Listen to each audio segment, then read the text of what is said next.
Tonight's boxing action proudly brought to you by Madison Sport. I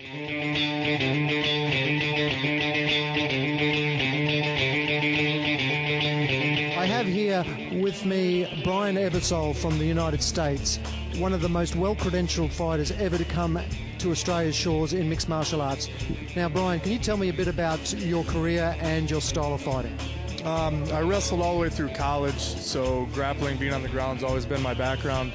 I moved to California 3 years ago, training at American Kickboxing Academy, along with Frank Shamrock and the rest of the team. My stand-up proved immensely. I finally had a system to learn both grappling with Frank and with the stand-up and the kickboxing. So I put it all together and been doing pretty well ever since. The premier mixed martial artist in the middleweight division in Australia is Kyle Noke. I have Kyle with me. He is fighting the main event tomorrow night against the American Brian Ebersol.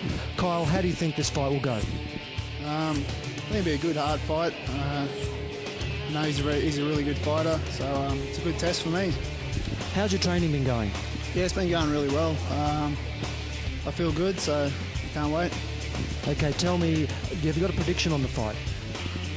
No, I don't generally predict the fight. I just go out and fight and see what happens.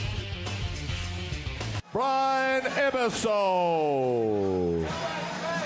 And out of the red corner, come on Australia, Kyle K.O. Noke. All right, ladies and gentlemen, it's time for our main event of the evening. It is for the vacant XFC middleweight title. One of our two challengers fighting tonight for the vacant title, coming out of the blue corner. He resides in LaPorte, Indiana, where he's trained at Team Shamrock under 5 times UFC champion Frank Shamrock. Last night he weighed in at 83 kilos. With 27 wins and 10 losses, he has 20 of those wins by way of stoppage. He is the Combat Libre champion in Mexico, the Ultimate Fighting champion Mexico, the UFM, Cage Rage, and King of the Rockies champion. Brought to you tonight by Vass and City Residential. Please welcome from the United States, Brian Ebersol.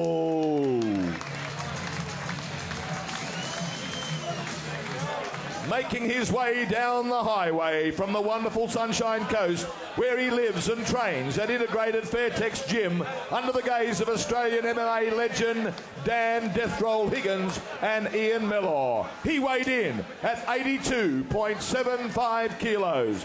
With 12 wins from 15 fights and 10 of those wins by devastating knockout. The former XFC and Warriors Realm welterweight champion tonight. He's making a claim for the middleweight title. Sponsored by Fairtex Go Fast Redback Supplements and Australia Zoo, Kyle K.O. Noke. Well, there we go. Welcome to In the Red Corner. Peter Rukas has introduced the two fighters. Thanks to Peter Byers for interviewing the boys while they were at the weigh-in. Let's listen to our referee, Cameron Quinn. Step back cleanly. Remember, it goes to the edge of the mat. I want you to pull it back in, otherwise I will stop it and stand it up.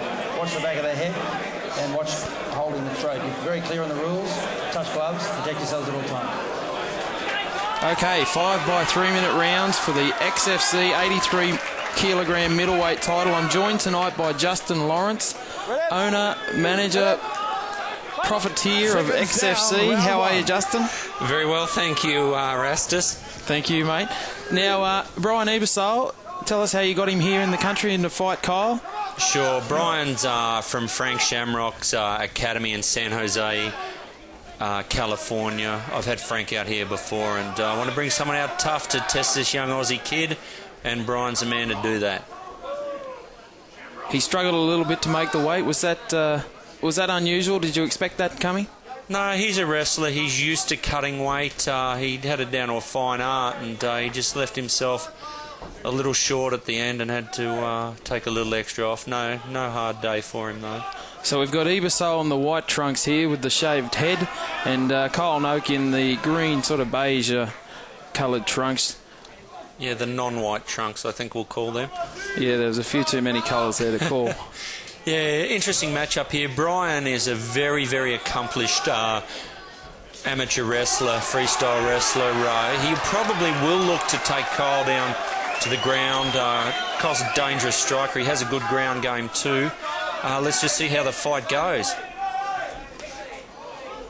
In the XFC with the no rules, Justin, is there a feeling out period? Do the guys come out similar to the Muay Thai and learn what each other's got in that first round? How do they treat it? At this level, yeah, I guess like any type of fighting, the more experience and poise a fighter has. As you can look at, Ebersol's a guy with 50 fights, very, very calm and relaxed. He'll stick his chin out, let Noak have a swing at it.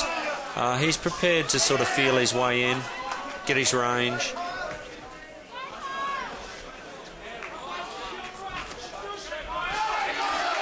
Before this fight, Kyle was heard to say that it was a fight that some people didn't think that he could win. Who did you see as the stronger of the two in this coming into this fight, Justin? I saw Brian as having a fair bit more experience, obviously, and having fought at a much higher level. Kyle's an amazing young prospect, a natural athlete, and he's with a superb camp of fighters. I saw it as being a very even fight going into the fight. Kyle's come up in weight a bit. He used to be the welterweight champion as he unloads a right knee into the head of Ebersol. That was a classic. Brian looking for the takedown there. However, you know, Kyle's a big bull of a boy, and Kyle's physicality was always something that I sort of gave him a distinct edge in this match. Kyle's is an exceptionally well-conditioned athlete. Has he hit a growth spurt to pump up from 65 to 83 kilos? No, he's gone up from 77 to 85. Oh, here we go. The Capoeira kids trying the spinning wakarari or something. I don't know what's going on there. Well, interesting round. That's the end of the first round, scheduled for 5 in the XFC middleweight title. We've got the audio from Steve Pennon in the corner of Kyle KO Noak. We'll see if we can pick up a bit of that right now.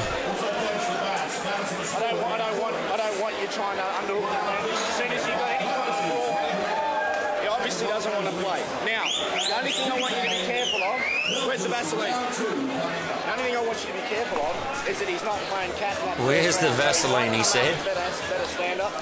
He might have just been fucking around. We'll soon find out. Danny Higgins in his corner, a very, very, very experienced 83-kilo fighter himself. He's retired now due to a bit of a knee injury, which has led to him being able to help fighters like Kyle and Adrian Pang in his corner. Exceptionally talented fighter and a superb coach. You know, Danny's probably earned being there himself for this one, but I'm sure his young charge is going to do exceptionally well. Now, for those new to XFC and the no-rule style of fighting, Justin, how do they score? How do you score? How do the judges treat it? Sure. Basically, we don't utilise counts. If someone's knocked to the ground, you do follow them to the ground and look to finish the fight. So that said, we don't have a mandatory 10-8 round. We do use a 10-point must system. 10-10 for an even round, just as in boxing. 10-9 for an advantage, and 10-8 is scored when we have a dominant round. Very, very rare to see a 10-8 scored in MMA. It means they've near been finished to see a score come back like that. And those gloves, a lot different from the 8-ounce and 10-ounce that we're used to in pro boxing. How big are those gloves there, Justin? 3-ounce gloves. They basically only really prohibit cuts. They're there for looks. Yeah, they're there to stop a little bit of cutting. A little bit thinner than what an old cricket batting glove would be like, if that paints a picture for anyone out there. And how would the guys have their hands wrapped or prepared? Yeah, obviously they're allowed to use minimal supportive taping. They obviously can't sort of bomb them up to the extent a boxer would, but yeah, they've still got a couple of centimetres of packing under those gloves to firm stuff up a bit. We can see Ebersol here trying to go to the ground, I guess. But yeah, Kyle actually had the advantage there, looking to use his double overhooks and clinch him to the ground. Brian was looking to swim an arm back in. We'll see how it sort of looks here. They're sort of happy to feel each other out. Both fighter at this level, they have the utmost respect for each other's ability to take the fighter down to the ground. And furthermore, it's not like boxing where you can you know, wear a punch to give one back. You get hit in these things, you know, you really, really are going to feel it. As we can see looking at Kyle's nose there, which is already busted up pretty bad. There was a big crowd out here that night at the Broncos Leagues Club. It was a younger crowd. It was a more vibrant crowd than the typical boxing scene, and it was great to experience. Yeah, mixed martial arts is a sport that's taking the world by storm. You have the Pride Fighting Championship in Japan, where some of our XFC athletes have gone on to fight in, which is probably the biggest organisation in the world. The UFC, or Ultimate Fighting Championship, in America. Brian's looking for the takedown here. Kyle's looking to get both his arms in under Brian's armpits to prevent him. Kyle's just bullying Brian at the moment. He's Brian's finding it difficult to answer Kyle's power and technique as well. Big round for Kyle here. Oh, what a finish to the second round. We're going to take a break on In the Red Corner, and we'll be right back after this. Well, welcome back to In the Red Corner. We've just taken a break. The boys have just finished a phenomenal round 2. Justin, how do you see that round? Yeah, that was a clear 10-9 to Kyle. The first round I really saw as being an even round. Nothing of any significance was in there. Kyle's in front. Danny Higgins appeared really happy at the end of that first round. Here we go. Danny giving him some expert advice in the corner there. We've got Matt Money Shot Tipar looking after Brian Ebersole from America. Matt Tipar, a XFC champion as well. Yeah, Matt's actually just came back. He had a contract teed up in America to fight in the big league over there, and unfortunately blew his knee out the third day he was there on a 3-month stint. He was living with Brian over there. Yeah, Brian's he's in competent hands with Matt in his corner, as is Kyle with Danny Higgins in his corner, and the other boys from Integrated Martial Arts. A lot of our boxing fans will know Matt Tipar through his boxing matches, but he's obviously prefers to the no-rules style of fighting. Yeah, Matt's a mixed martial arts fighter. He's taken some boxing bouts to sort of help out, substantiate his livelihood, so to speak, but yeah, mixed martial arts is where Matt's heart and soul is. Danny accidentally got tied up with Brian's feet there. A little bit of exchange of words there. Everyone seems happy though. Might have been an old school wrestling trick where the corner pulls the leg out from underneath the other guy. Yeah, I don't know if it was anything that sinister, but yeah, a little bit of a bump. Now, Justin, there's a big night coming up at the Logan Diggers for yourself and myself, actually. Could you tell us a bit more about your side of things from the XFC? Yeah, sure. We actually have a card on November 10 at Logan Diggers, right in the heart of the mean streets of Woodridge. We have 3 title fights on. Now, just briefly, Brian's in the bottom position here. Watch this. Kyle's going to look to work some elbows. You're really going to see the experience of Ebersole here. We'll see if he can weather the storm.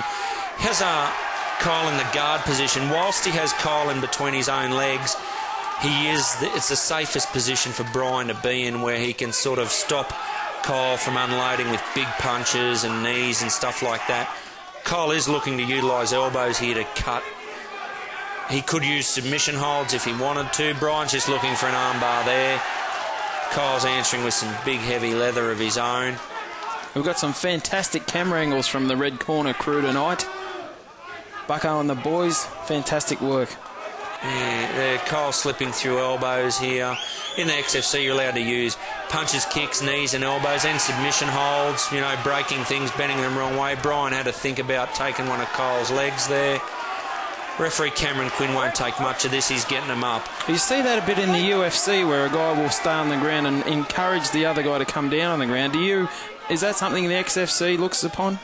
No, listen, with Australia, we really tell our referees to ensure that the action is pressed. If there's stagnation at any point of the fight, you'll watch Cameron will make them restart. He'll break them. He'll stand them.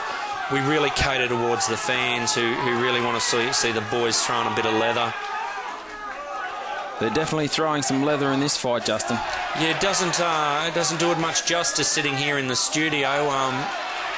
They're very, very unforgiving. Nice body rip there by Brian.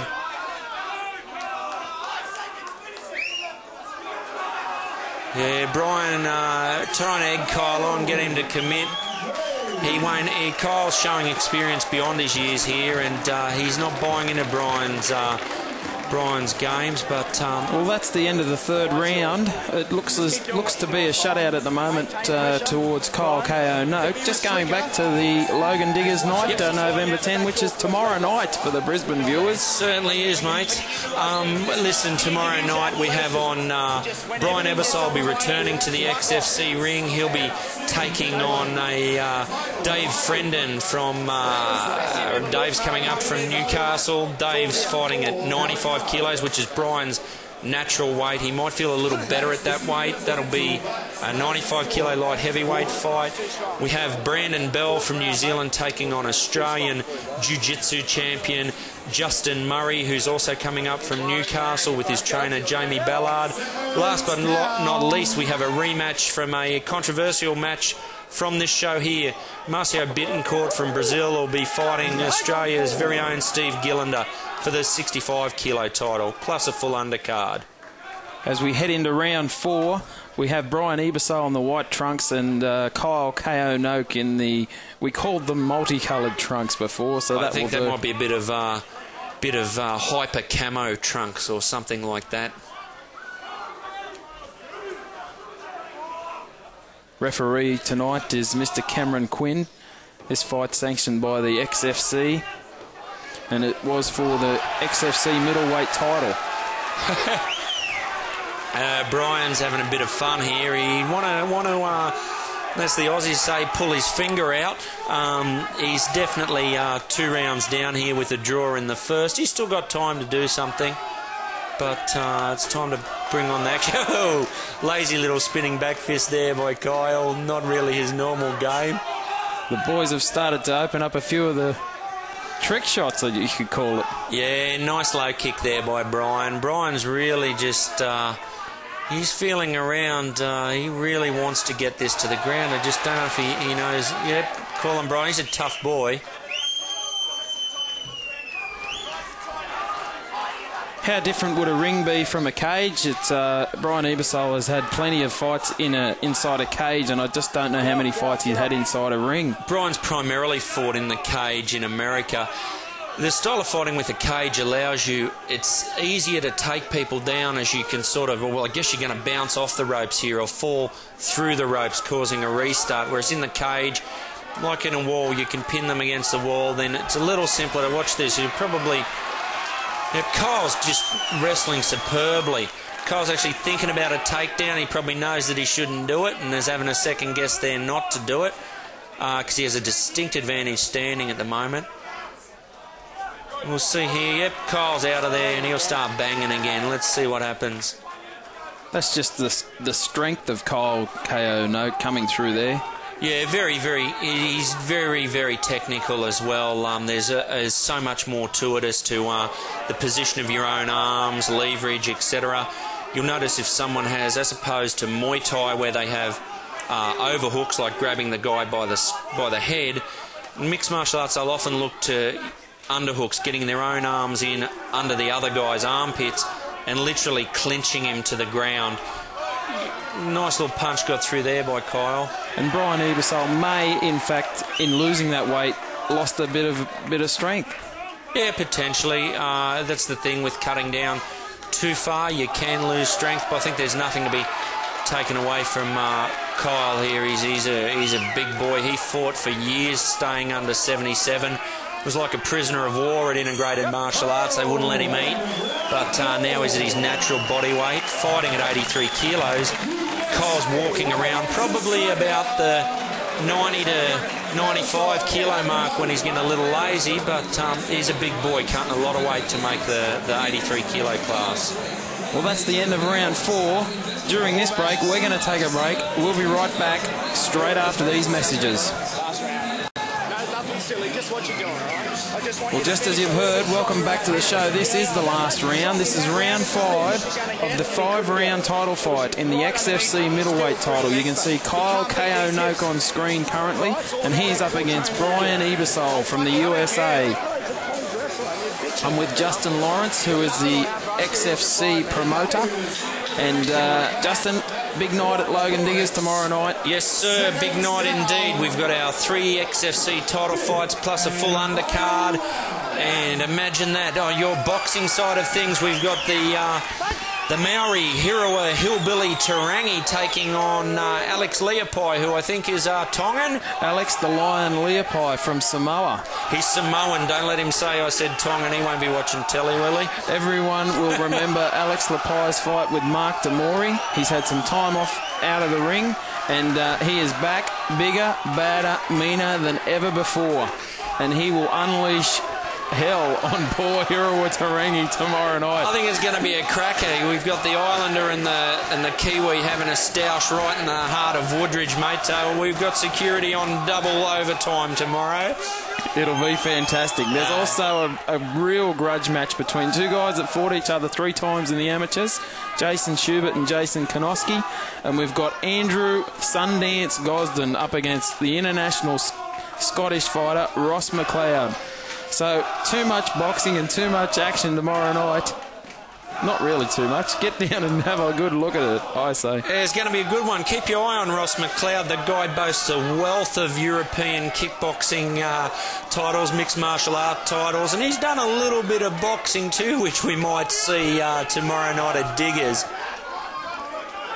As we finish up this round 5 here, how have you seen it so far? Is it a shutout to Kyle KO as he unleashes some right hands and Ebersol soaks him up and says, "Give me more"? Brian needs to finish the fight. He's not going to take this home. But you know, scoring with the 10-point must system. I saw round 1 as a draw, and I've given Kyle the last 3 rounds. So Brian really needs to finish the fight here. Even a 10-8's not going to pull it home for him.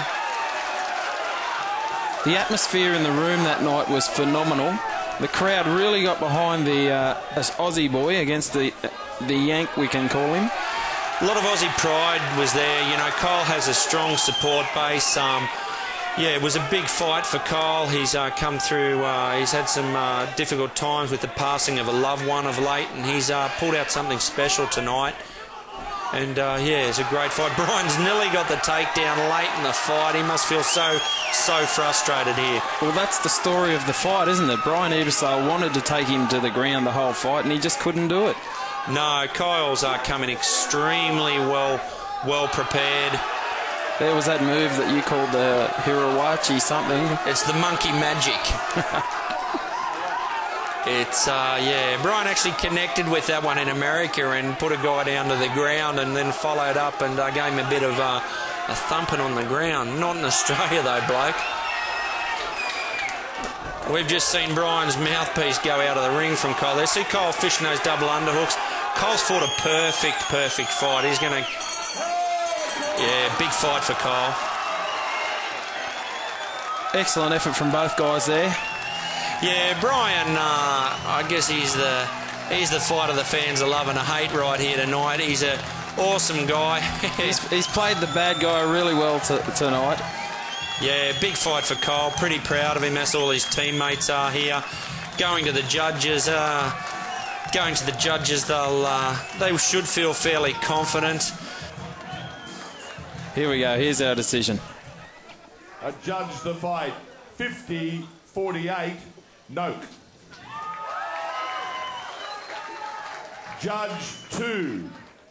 Adjudge the fight 49-48. Ebersol.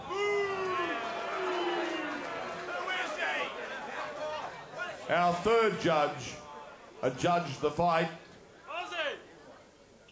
50-48. The new XFC middleweight title champion, Kyle. Well, there we go. As suspected, Kyle KO Noke with the split points decision, not the unanimous decision. One of the judges saw it the other way, but a deserved champion. Don't forget, Logan Diggers tomorrow night, November 10 at the Blackwood Road, Logan Central for the XFC and the Boxing Fight Night.